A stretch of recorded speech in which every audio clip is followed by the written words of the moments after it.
Hello बच्चों, let's see this question and here this question says read the information below and answer the question that follow। आपको जो information दे रखी है ये इसको रीड करना है और उसके बेस पे जो क्वेश्चन आपसे पूछा है वो आपको बताना है।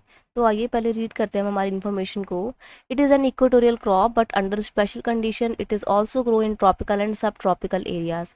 यानी कि ये जिस हम क्रॉप की बात कर रहे हैं ये एक इक्वेटोरियल क्रॉप है जिसको इक्वेटर के आसपास के एरिया में ग्रो किया जाता है, लेकिन स्पेशल कंडीशन के साथ इसको ट्रॉपिकल और सब ट्रॉपिकल एरियाज में भी ग्रो कर सकते हैं। It requires moist and humid climate with rainfall of more than 200 centimetre.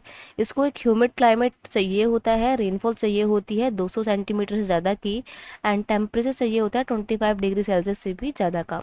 It is an important industrial raw material. तो ये जो क्रॉप है ना इसका मटेरियल एक रॉ मटेरियल, इसका प्रोडक्शन जो किया जाता है उस प्रोडक्ट को हम रॉ मटेरियल के तौर पे बहुत सी इंडस्ट्री में यूज़ कर सकते हैं।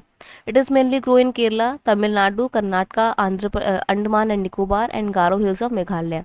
इस क्रॉप को केरला में, तमिलनाडु में, कर्नाटका में और आइलैंड में एक जो कि है अंडमान निकोबार और गारो हिल्स में जो कि नॉर्थ ईस्ट के एरिया में पड़ती हैं, स्पेशली मेघालय में सेवन सिस्टर का जो आसपास के एरिया है वहाँ पे गारो हिल्स ग्रो होते हैं, गारो हिल्स पाई जाती हैं। तो उन गारो हिल्स में भी इसको ग्रो किया जाता है।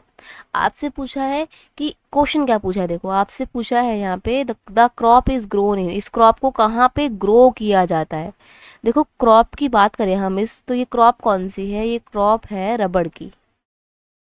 और आपको पता है रबड़ क्या है, एक बहुत इम्पॉर्टेंट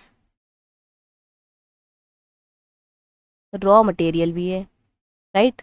तो इस रॉ मटेरियल को हम कहाँ पे ग्रो करते हैं, तो अभी हमने देखा ना कि वैसे तो ये इक्वेटोरियल क्रॉप है लेकिन it can be under the special condition it can be grow in tropical and सब ट्रॉपिकल एरियाज, राइट। तो उसको ट्रॉपिकल और सब ट्रॉपिकल एरियाज में भी ग्रो किया जा सकता है। तो इट्स मीन हमारा ए और बी दोनों सही है, इसलिए ऑप्शन डी की both A and B are correct. So you will have to mark option D. Option D is a correct answer.